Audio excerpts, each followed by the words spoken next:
আমরা এর আগের দিন আপনাদেরকে জানিয়েছিলাম এবং বলেছিলাম যে বিএনপি এই যে মাঠে নামছে ভোটের দাবিতে, এবং এই ভোটের দাবিতে বিএনপি নামলে পরে আওয়ামী লীগের অবস্থান কি হবে। আমাদের যেসব সোর্স এবং পারিপার্শ্বিকতা এবং বিএনপির সঙ্গে যে কথাবার্তা, বিএনপির দিক থেকে আমরা যে কথাগুলো জানি সেটা হচ্ছে যে আওয়ামী লীগ বিএনপি যদি মাঠে নামে তাহলে তারা অলরেডি তাদের নেতাকর্মীদেরকে মেসেজ দিচ্ছে যে সেই নেতাকর্মীরাও তারা যেন মাঠে থাকে। বিএনপি যে নির্বাচনের দাবিতে সেই নির্বাচনের দাবিতে আওয়ামী লীগের স্ট্যান্ড আপনারা জানেন যে তারা প্রফেসর ডক্টর ইউনূসের নেতৃত্বাধীন অন্তর্বর্তীকালীন সরকারের অধীনে তারা কোনো নির্বাচনে অংশ নেবে না, এরকম একটা অবস্থান তাদের নেতারা, সিনিয়র নেতারা দেশের বাইরে থেকে ইন্টারভিউতে বলছে বিভিন্ন জায়গায়। এই অবস্থার মধ্যে বিএনপি যদি ভোটের দাবিতে মাঠে নামতে বাধ্য হয় তাহলে আওয়ামী লীগ কি করবে? আওয়ামী লীগ বিএনপির সঙ্গে মার্চ করার চেষ্টা করবে, এটা আনুষ্ঠানিকভাবে না হলেও দ্বিতীয় তৃতীয় চতুর্থ সারির নেতাকর্মীদেরকে অন্তত বলবে। এবং অলরেডি অনেক নেতাকর্মী তো জানেন, সুবিধাবাদী যারা তারা অলরেডি ডিগবাজি দিয়ে আওয়ামী লীগ থেকে বিএনপিতে আছে।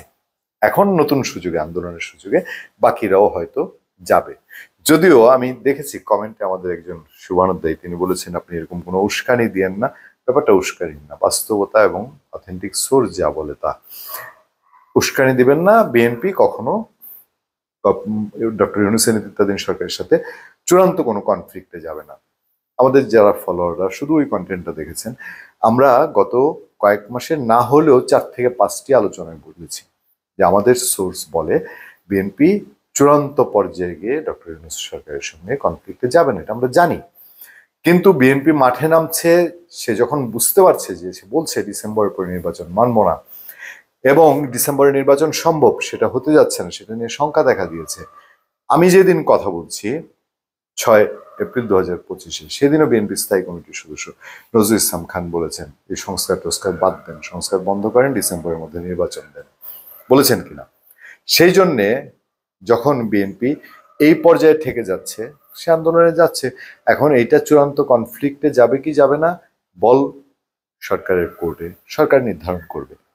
যাই হোক, এই পরিস্থিতির মধ্যে আওয়ামী লীগের কথা আমরা বলেছি, কিন্তু আওয়ামী লীগের উপরই তো আর সবকিছু নির্ভরশীল না, কারণ দেশের পরিস্থিতি সেটা ডিমান্ড করে না।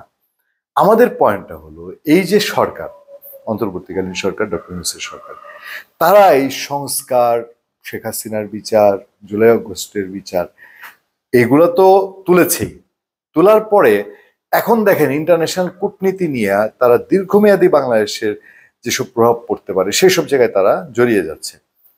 চায়নার সাথে ঘিরতে হবে, পাকিস্তানের সাথে ঘিরতে হবে, ইন্ডিয়ার সাথে, ইন্ডিয়ার শত্রুদের সঙ্গে মিশতে হবে, আবার ইন্ডিয়ার সাথে ব্যালেন্স করা যাবে কিনা, আমেরিকার সাথে কি হবে। আচ্ছা, ওনাদের কি এই দায়িত্ব, এই কাজ, মানে বাংলাদেশে কূটনৈতিক অঙ্গনে বাংলাদেশে কানেক্টিভিটি কি হবে, এটা কি অন্তর্বর্তীকালীন সরকারের নির্ধারণ করার কাজ, নাকি এটা বাংলাদেশের জনগণ ভোটের মাধ্যমে যে রাজনৈতিক দলকে ম্যাক্সিমাম লোক ক্ষমতায় দিবে সেই দলের কাজ? বর্তমান সরকার তো বাংলাদেশের মেজরিটির মতামত নিয়ে ভোট দিয়ে, যেই ভোটের জন্য এই পরিস্থিতি, সেই ভোটের মাধ্যমে ক্ষমতায় আসা দল না।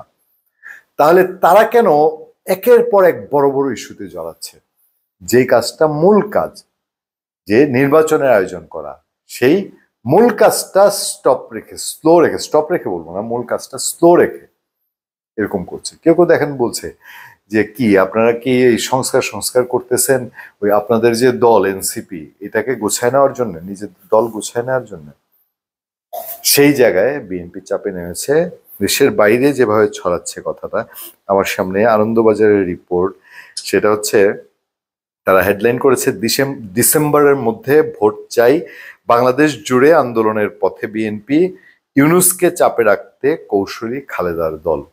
কেন বিএনপিকে এই পথে যেতে হবে? বর্তমান সরকারের তো কাজই ছিল যে বাংলাদেশের মানুষ 18 বছর 3টা নির্বাচনে ভোট দিতে পারে না, এই ভোটের অধিকারটা নিশ্চিত করে দিয়ে মানুষের হাতেই দিয়ে দিই তারা কার শাসন মেনে নেবে, কার শাসনের মধ্যে দিয়ে আগামীতে নির্বাচন চলবে, দেশ চলবে, সংস্কার চলবে, কূটনীতি চলবে। ধন্যবাদ সবাইকে, ভালো থাকবেন, সুস্থ থাকবেন, সত্য, করুণা এবং সহনশীলতার সাথে আপনার সাথে আতিক রহমান পূর্ণিয়া।